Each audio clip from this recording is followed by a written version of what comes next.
이사야서 말씀을 우리가 함께 읽었는데요. 이사야서는 대선지서에 속해 있습니다. 이사야는 우시야 왕이 죽던 해에 부름을 받아서 히스기야 왕이 다스릴 때까지 약 50년이 넘는 세월 동안 긴 세월의 변화 속에서 하나님의 말씀을 전했습니다. 그의 메시지는 매우 소수의 사람을 제외하고는 대부분 당시 사람에게 성과 없는 메시지를 전했습니다. 환영받기보다는 외면을 당하고 또 무관심을 받기도 하고 심지어는 멸시를 받았다는 말입니다. 하지만 당시 사람들에게 그랬을 뿐 그가 전했던 이 메시지는 사실이었고 성취된 말씀이었습니다. 오히려 당시 사람들이 좋아했던 이 거짓 선지자들의 말, 그들의 말이 거짓말이었구나, 사탕발림이었구나 하는 것이 드러났고 그들의 말은 말대로 성취되지 않는 말씀이었습니다. 지난주에 우리가 나누었던 말씀처럼 마치 바울 사도가 디모데에게 때가 이르면 사람들이 진리에서 돌이켜서 그들의 귀가 가려워서 자기 사욕에 맞는 스승을 둘 것이다 말한 것처럼 이사야 선지자가 활동했던 시대도 그와 비슷했습니다. 하지만 성취가 없고 증언이 없는 예언은 하나님의 말씀이 아닌 것입니다. 오늘 우리는 이사야서 초반의 메시지를 살펴보면서 하나님의 도모와 사람의 도모를 살펴보려고 합니다. 이 도모라고 하는 말, 우리가 흔히 사용하는 말은 아닙니다만 이 도모라고 하는 말의 의미는 그림도자 또 꾀알모자를 씁니다. 그래서 마치 어떠한 청사진이나 그림을 딱 그려놓고 그것을 이루기 위해서 여러 방법과 수단을 세우는 것을 우리가 도모라고 이렇게 말합니다. 이러한 도모는 결코 열심히 뒤따르지 않는다면 혹은 노력이 뒤따르지 않는다면 이룰 수 없는 일입니다. 하나님의 도모는 하나님의 열심히 그것을 이룰 것입니다. 오늘 본문에서 하나님은 만군의 여호와의 열심히 이를 이룰 것이다 라고 말씀하십니다. 그래서 오늘 우리가 나눈 이 말씀의 제목에 만군의 여호와의 열심이라는 제목을 붙여봅니다. 오늘도 이 말씀을 통해서 하나님의 은혜를 또 깨닫고 저와 여러분을 향하신 하나님의 기대에 눈두고 순종으로 응답하게 되기를 바랍니다. 먼저 우리가 생각할 내용은 하나님의 도모에 대한 것입니다.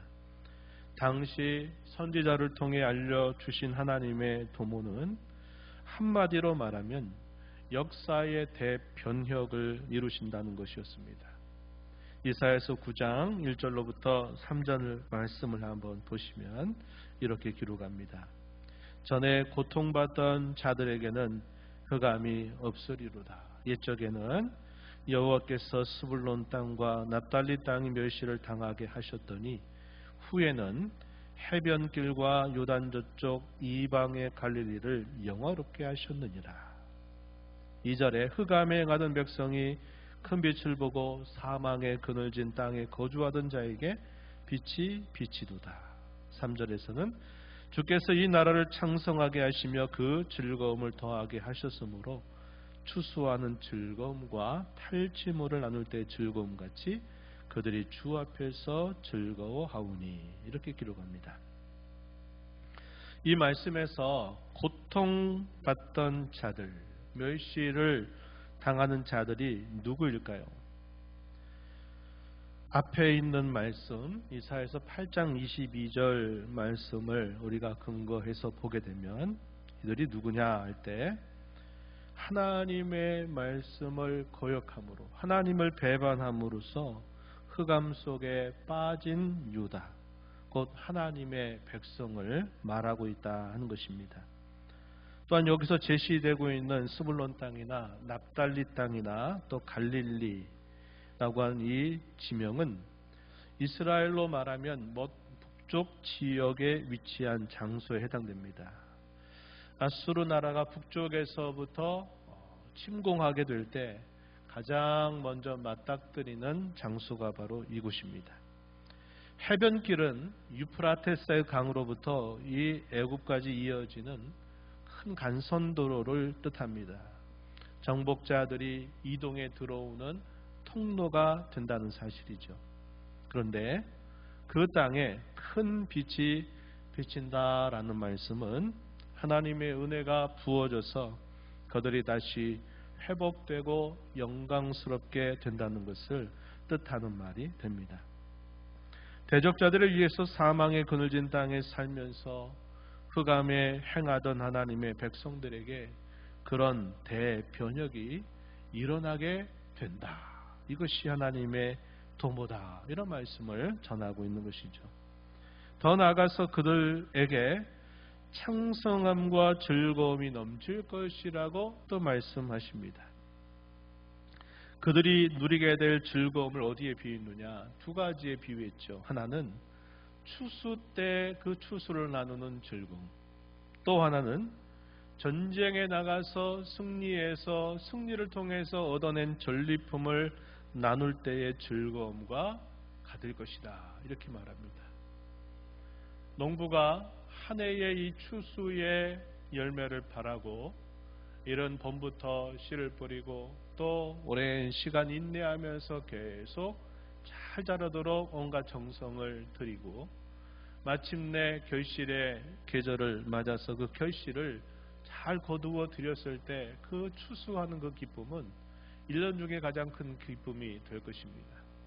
또한 전쟁에 나가서 우리가 승리하지 않으면 우리가 결국 죽게 되거나 우리가 포로로 끌려가게 될 텐데 그 전쟁에서 큰 승리를 거두어서 이 대적자들의 모든 전리품들을 우리가 가져와서 그것을 사는 모든 사람들과 나누게 될 때 그 즐거움, 이루 말할 수 없는 즐거움이죠. 하나님께서 자기 백성들에게 이러한 즐거움을 더해 주시겠다, 이렇게 말씀하시는 겁니다. 제가 초대에 말씀드렸기를 뭐라고 말씀드렸냐면, 왜 그들이 흑암에 앉았느냐, 그것은 하나님의 말씀을 거역함으로 하나님을 배반함으로써 그들이 결국 받아들이길 수밖에 없었던 흑암입니다. 그런데 그 흑암을 그들이 걷어내는 게 아니라 하나님께서 그의 도모 가운데서 그 흑암을 거두어내고 그들에게 큰 빛을 비추어서 이와 같이 그들을 구원하고 회복하고 그들을 영광스럽게 하시겠다 하는 이 약속을 주시면서 이것이 하나님이 자기 백성들에게 주시는 하나님의 도모다, 이렇게 말씀을 하시는 겁니다. 그러한 역사의 대변형을 이루게 되는 근거가 무엇일까요? 그것은 오늘 우리가 읽은 본문에 해당됩니다. 본문 6절과 7절 말씀인데요. 이 본문 6절 7절 말씀에서 메시아가 이 땅에 오실 것이다. 그가 오셔서 다스림으로써 이러한 일이 실현되리라, 이렇게 알려주고 있습니다. 본문 6절 말씀을 한번 보십시오.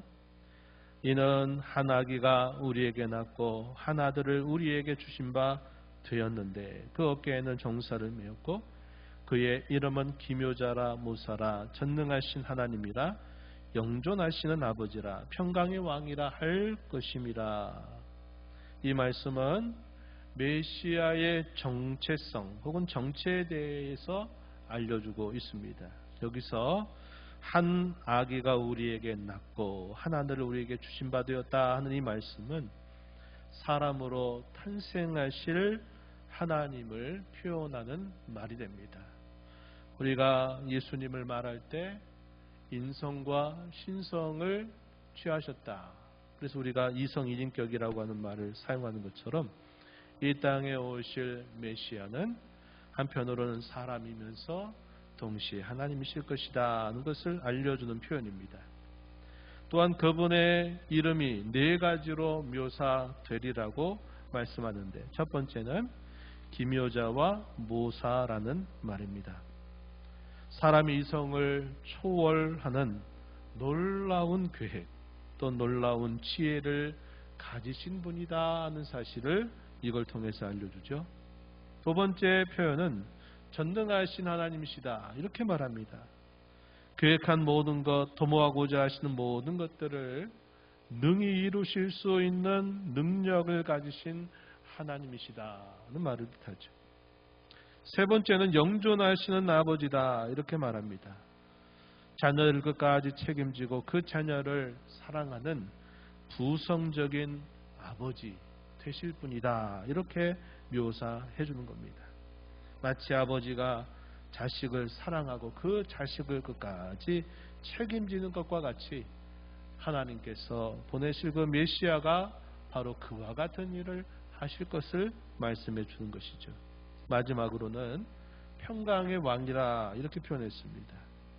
진정한 평강을 가져오시는 통치자라는 뜻이죠. 특히 이 표현은 매우 중요합니다. 여기서 말하는 이 평강, 단순히 전쟁이 없는 그런 상태로 회복된다 하는 것만을 의미하는 정도가 아닙니다. 죄가 세상에 들어오면서 하나님과 사람 사이의 관계의 단절을 가져왔고, 사람과 사람 사이에 또 사람과 창조세계 사이에 참 큰 심오하고도 큰 그런 장벽을 만들었습니다.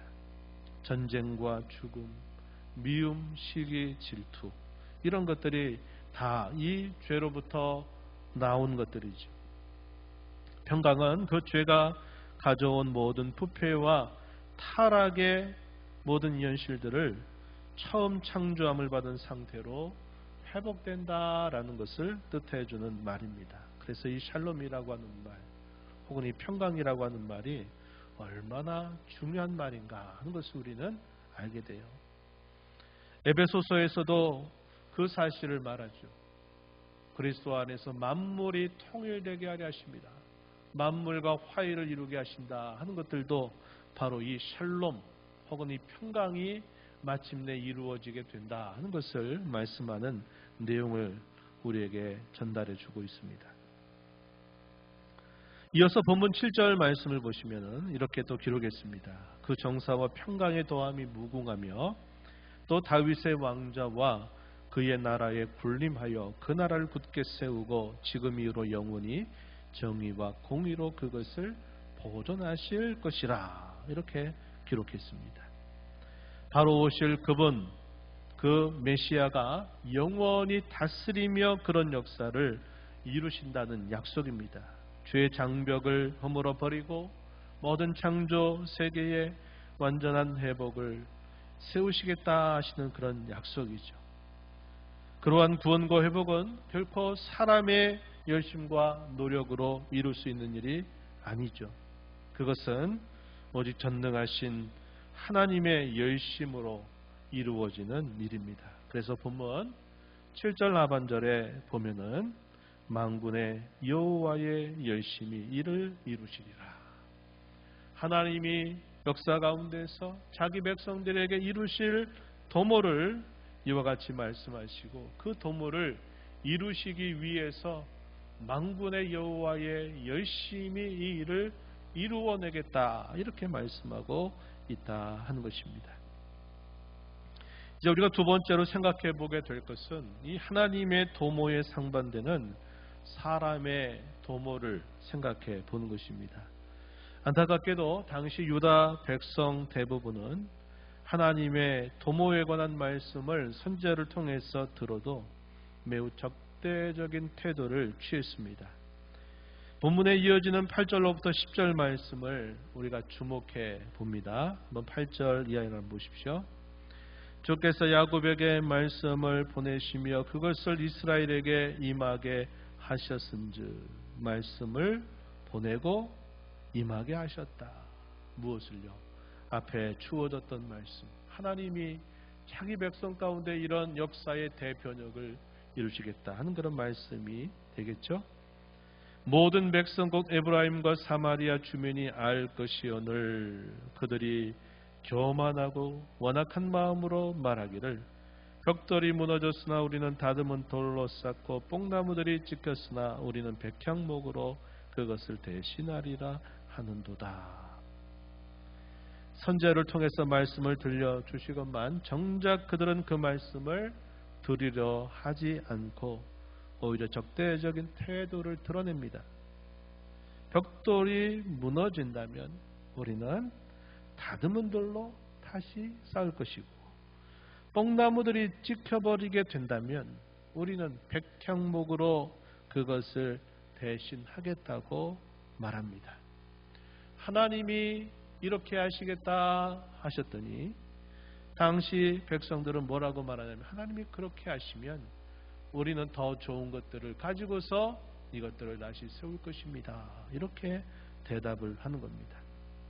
하나님의 말씀을 듣지 않는다고 우리에게 벌을 주신다 하면 우리는 우리의 도모와 열심과 힘을 가지고 다시 세울 것입니다 라고 항변하는 태도를 취하는 것입니다.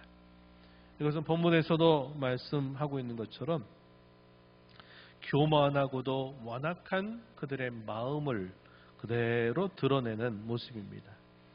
하나님의 백성들이 이런 태도를 보이는 것은 참으로 안타까운 일이 아닐 수 없지요. 역사 가운데 그런 태도를 취했던 시대가 그들 역사의 가장 큰 비극이 될 일입니다. 그런데 이러한 일들은 처음부터 그렇게 되지는 않았을 것입니다. 작은 티끌이 계속적으로 모아지다가 마치 태산을 이룬 것처럼 처음에는 작게 하나하나 시작했던 것들이 시간이 흘러가면서 계속 쌓여가면서 나중에는 이와 같이 노골적으로 하나님을 향하여 대적하는 태도를 취했다 하는 것이죠. 반면에 다른 나라들은 어땠을까요? 가까이 있는 북이스라엘은 어땠느냐? 유다보다 더했습니다. 당시 북이스라엘 나라는 아람 나라와 동맹을 해가지고 유다 나라를 공격했습니다. 이 북이스라엘과 아람의 도모는 유다를 쓰러뜨린 다음에 다부엘의 아들을 이제 이 유다를 대신하여 왕으로 세우자 하는 그런 도모를 꾀했습니다. 이사야서 7장 6절 말씀에 표현되어 있어요. 하지만 그들의 도모에 대해서 하나님께서는 뭐라고 말씀하셨을까요? 이사야서 7장 7절과 8절 말씀을 보십시오. 이렇게 하나님이 말씀하십니다. 주 여호와의 말씀이 그 일은 서지 못하며 이루어지지 못하리라. 대저 아람의 머리는 다메섹이요 다메섹의 머리는 르신이며 65년 내 에브라임이 패망하여 다시는 나라를 이루지 못할 것이다. 이렇게 하나님께서 대답하셨다고 하는 겁니다. 너희들이 그렇게 도모하고 너희들이 그렇게 열심을 낸다 해도 그것은 결코 이루어지지 못할 것이고 서지 못할 것이다. 이렇게 말하면서 오히려 그 두 나라에 대하여 하나님이 역사 심판을 행할 것을 매우 구체적으로 말씀하신 것입니다. 당시에 이 아람 나라의 왕이었던 르신, 북이스라엘 나라의 왕이었던 베가, 이들에 대해서 그들의 패망을 도리어 하나님이 선포하셨다는 것입니다. 그렇다면 당시에 신흥 강대국으로 부상하고 있었던 아수르는 어땠을까요? 아수르 나라는 하나님의 도모 가운데 있었습니다. 하나님께서는 이 아수르를 아람과 에브라임을 벌하시는 진노의 막대기, 하나님의 손에 들린 몽둥이로 사용하시려고 하셨습니다. 그러고 난 다음에 이 반역하는 유다를 하나님께서 이 아수르를 도구로 삼아서 그들을 깨우치시려고 하셨습니다. 하지만 정작 이 아수르는 하나님의 도모를 알 리가 없죠. 그리고 역시 하나님이 도모하시는 것과 그들은 전혀 다른 자세를 취했습니다. 그들은 어떤 도모를 가지고 있었을까요? 이사야서 10장 8절 이하에 있는 말씀에서 그들의 도모가 잘 소개되고 있습니다. 이사야서 10장 8절 이하의 말씀 한번 보세요. 그들이 어떤 태도를 취했느냐 하는 것이 잘 드러납니다.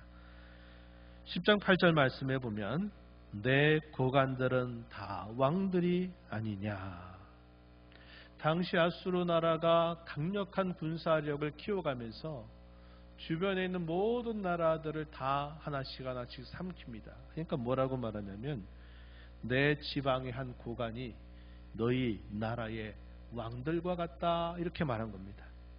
9절에 갈로는 갈그미스와 같이 아니하며 하맛은 아르밧과 같이 아니하며 사마리아는 다메섹과 같이 아니하냐. 내 손이 이미 우상을 섬기는 나라들에 미쳤다 이렇게 했습니다. 미쳤나니 그들이 조각한 신상들이 예루살렘과 사마리아의 신상들보다 뛰어났느니라 이렇게 표현했어요. 이 고대 전쟁에 대한 분명한 의식이 여기에도 표현되어 있습니다. 이 고대 전쟁에서 나라와 나라 사이의 전쟁에서 승리했다라는 말은 그 나라가 섬기는 신들과의 전쟁과도 같이 여겨진 겁니다. 만약에 아수르 나라가 주변에 있는 나라를 이겼다 이렇게 말하면 어떤 생각이었느냐. 이 아수르가 섬기는 신이 그 패배한 나라의 신보다 더 강하기 때문에 우리가 승리한 거다 이런 생각을 가진 것입니다. 이 아수르가 그와 같은 동일한 생각을 가지고 어떻게까지 말하냐면 예루살렘과 사마리아 이렇게 표현했어요. 예루살렘은 유다 나라의 수도죠. 사마리아는 북이스라엘 나라의 수도입니다. 적어도 그들이 섬기는 신이 누굽니까? 여호와 하나님이세요. 여호와 하나님.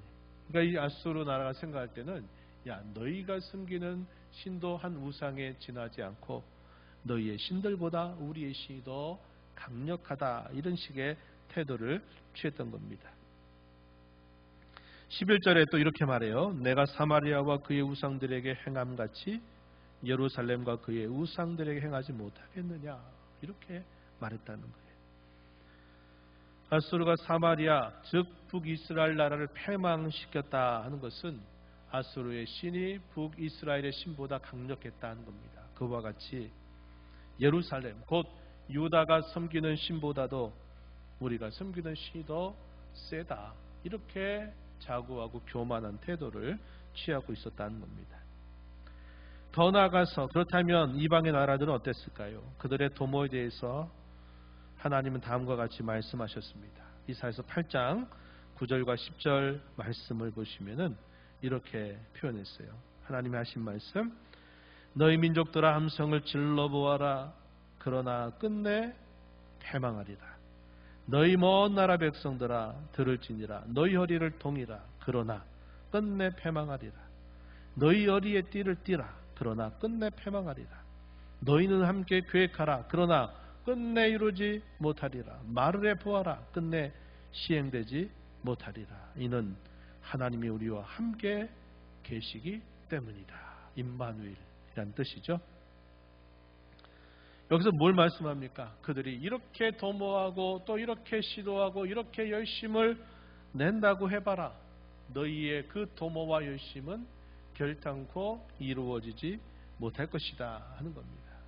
왜냐? 하나님이 자기 백성과 임마누엘의 하나님으로 함께 하시기 때문이다. 이렇게 말씀하고 있다는 것이죠. 지금까지 살핀 내용을 정리해 보겠습니다. 결국 어떻게 됐을까요? 하나님이 말씀하신 대로 다 이루어졌습니다.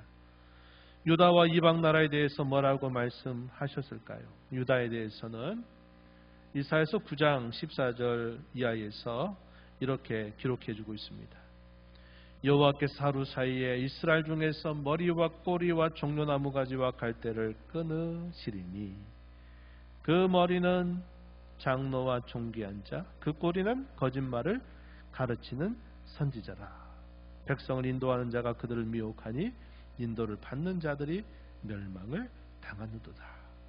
머리와 꼬리를 하나님이 다 잘라버리겠다 이렇게 말씀을 하신 겁니다. 당시 유다 백성들 가운데서 고위 지위층에 있는 지도자층에 있는 사람들을 머리로 비유하죠. 꼬리는 거짓된 말을 퍼뜨리고 가르치는 거짓된 선지자들이라고 말합니다. 이 머리와 꼬리를 하나님이 다 끊어버리시겠다. 잘라버리시겠다. 이렇게 하나님이 말씀하셨던 겁니다. 또한 이방 나라에 대해서 또 하나님 뭐라고 말씀하셨을까요? 이사야서 10장 22절 이하에서 하나님 이렇게 말씀하셨습니다. 10장 22절에 보면 이스라엘여 내 백성이 바다의 모래 같을지라도 남은 자만 돌아오리니 넘치는 공의로 파멸이 작정되었습니다. 이미 작정된 파멸을 주만군의 여호와께서 온 세계 중에 끝까지 행하시리라. 이렇게 말합니다. 넘치는 공의로 파멸이 작정되었다. 작정된 파멸을 끝까지 행하시겠다. 이렇게 말씀을 하셨습니다. 그래서 시간이 흘러서 결국 어떻게 됐을까요? 이방의 나라들이 다 세계를 호령하는 그런 호령자가 되었지만은 결국은 시간 속에서 다 망하게 되고 말았다는 것을 보여주고 있고, 안타깝게도 유다 같은 경우도 결국은 어떻게 됐습니까? 훗날에 바벨론 나라에 의해서 패망을 당하게 되는 그런 일을 겪게 되었다고 하는 겁니다. 이런 말씀들이 뭘 보여줄까요? 하나님의 도모, 그 도모를 이루시는 그분의 열심, 그와 상반되는 사람들의 도모와 그 사람들의 열심, 이것이 극명한 대조를 이루면서 결국은 하나님의 도모가 결국 서게 된다는 것이 보여주고 있는 분명한 진리라고 하는 것입니다. 오늘 이 말씀을 우리가 생각하면서 몇 가지 교훈점을 함께 나누기를 원합니다. 첫 번째는 하나님의 도모와 사람의 도모가 충돌하는 세상을 우리는 살고 있다는 것을 기억하자고 하는 겁니다. 인류 역사와 우리 인생의 주인 되시고 중심이 되시는 하나님은 죄와 타락으로 부패한 이 세상에 그의 나라를 세우실 뿐만 아니라 모든 만물을 새롭게 하실 도모를 우리에게 알려주셨습니다. 하지만 세상 사람과 나라들은 그분의 도모와 상관없거나 상반되는 자신들의 도모를 오랜 세월 동안 세우려고 해왔습니다. 그렇다면 이 하나님의 도모와 사람의 도모가 끊임없는 충돌이 계속되고 있다는 겁니다. 어디에? 오늘 우리가 살고 있는 이 세상에서 그렇다고 하는 것입니다. 마치 뭐와 같을까요? 하나님과 힘겨루기를 하는 모양새가 되는 겁니다. 겉으로 드러나는 것이나 잠시 잠깐을 보면 사람의 도모가 그것들을 이겨내는 것처럼 보이죠. 하지만 결국 누가 이길까요? 오늘 말씀에서 살핀 것처럼 결국은 하나님의 도모가 세워진다고 하는 것입니다. 과거 역사 속에 존재했던 수많은 나라들은 흥망성쇠를 거듭하면서 사라져 버렸습니다. 모든 사람들도 결국 짧은 인생을 살다가 떠나가면서 그들의 모든 도모들은 죽음과 함께 다 끝이 나고 말았습니다. 하지만 도모를 알리신 하나님은 영원히 살아계셔서 어제나 오늘이나 장래에도 살아계신 분이셔서 그분이 말씀하신 모든 도모는 반드시 세워지게 된다는 것입니다. 성경의 모든 약속은 다 실현되었다고 하는 것이 그 증거가 됩니다. 이제 한 가지만을 남겨두고 있는 거죠. 그게 뭘까요? 그것이 바로 그분의 도모가 완벽하게 완전하게 세워지게 되리라고 하는 약속, 이 한 가지가 우리에게 남아있다 하는 겁니다. 그래서 성경의 모든 약속은 다 성취됐어요. 한 가지 남겨있는 약속이 이 모든 것들을 하나님이 완성하시겠다고 하는 그 약속이 오늘 저와 여러분에게 남아있다고 하는 것입니다. 이런 하나님의 약속이 마침내 세워지게 된다 하는 것을 우리는 기억하면서 오늘을 살아야 되겠다는 겁니다. 두 번째는 하나님의 도모가 세상 역사에 종말론적으로 이루어졌다고 하는 것입니다. 하나님께서 알리신 이 도모의 핵심은 우리가 살펴본 바와 같이 메시아가 이 땅에 오실 것이고 그가 다스리는 왕국이 세워질 것이다. 그 나라가 마침내 온 창조 세계에 충만하게 되리라고 하는 것이었습니다. 모든 창조 세계가 그 왕국에 편입된다고 하는 것입니다. 이 놀라운 사실은 세상의 마지막 끝날에 비로소 실현되는 사실이 아닙니다. 성경은 말합니다. 이미 그것은 우리에게 실현되고 있다고 알려주고 있습니다. 그것은 그리스도께서 이 땅에 처음 오실 때 실현되었고 다시 오실 때 완성하실 것이라고 성경은 우리에게 가르쳐 줍니다. 오늘 저와 여러분이 살고 있는 이 시대는 이미도 한편으로는 성취됐고, 그리고 장차 완성될 그 사이를 우리는 지금 살고 있다고 말하는 겁니다. 이걸 두고 뭐라고 말하느냐? 종말론적인 시대다, 이렇게 말해요. 한편으로는 이루어졌고, 그러나 한편으로는 아직 완성이 남아있는 그 사이를 살고 있다 할 때 이걸 우리가 종말론적인 시대다, 이렇게 말하고, 그 시대를 살면서 우리가 하나님을 섬긴다 할 때 이걸 종말론적인 신앙이다, 이렇게 말하고 있다는 겁니다. 그래서 우리는 긴장을 가지고 살아야 돼요. 기대와 소망을 가지고 살아야 합니다.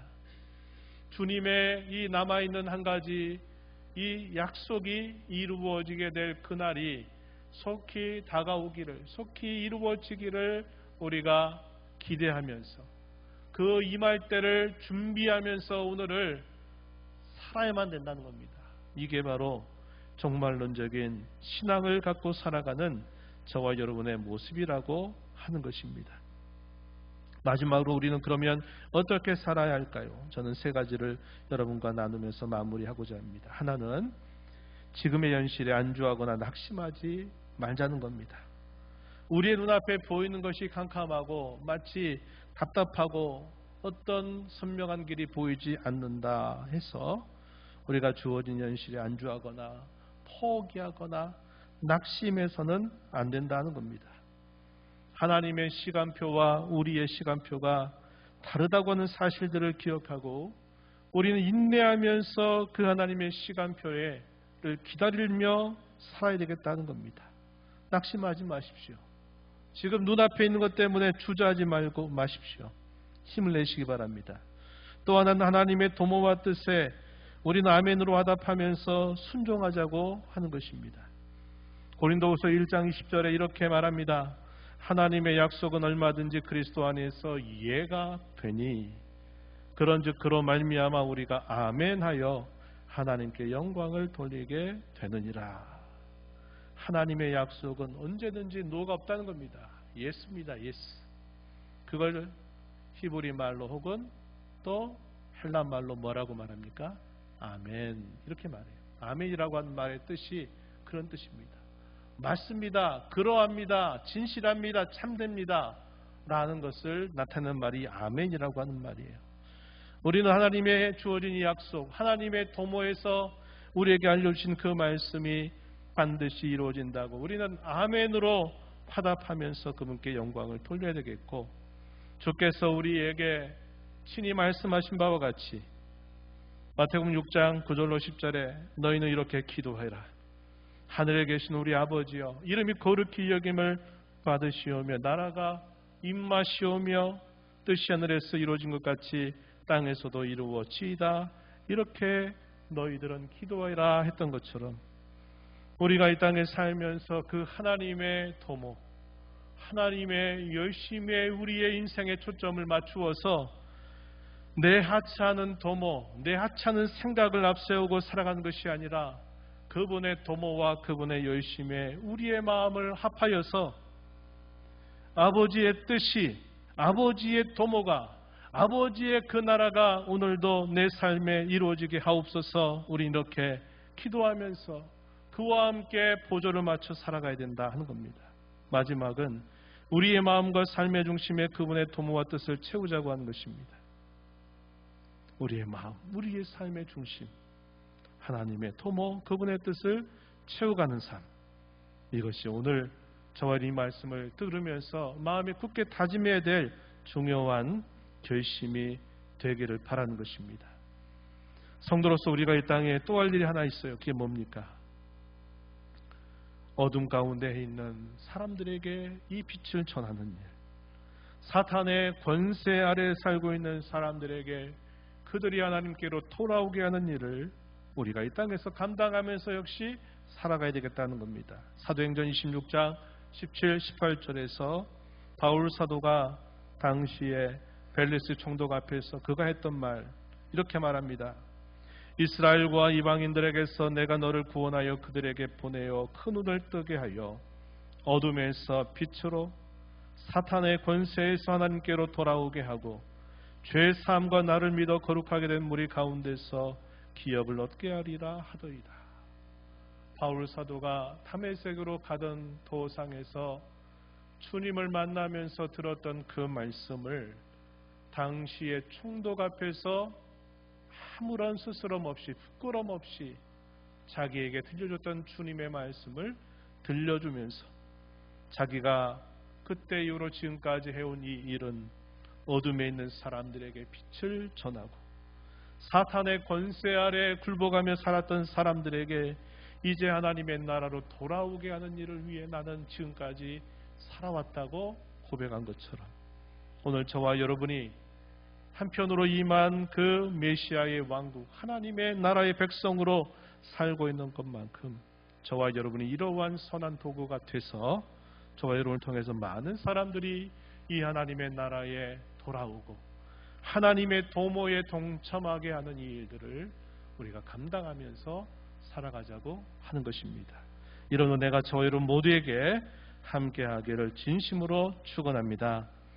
하나님 아버지 감사합니다. 오늘도 저에게 주신 이 말씀을 통해서 사람의 도모와 생각과 사람의 열심이 겉으로 볼 때는 이루어지는 것 같고 사람이 세운 나라가 영원할 것처럼 보이지만 그러나 지나온 모든 역사는 결국 그런 모든 나라들이 다 패망했다고 하는 사실들입니다.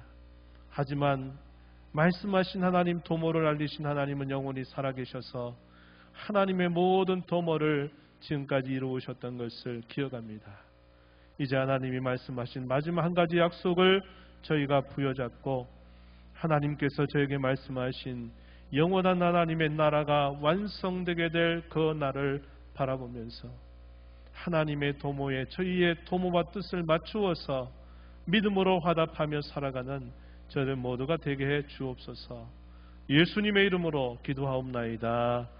아멘.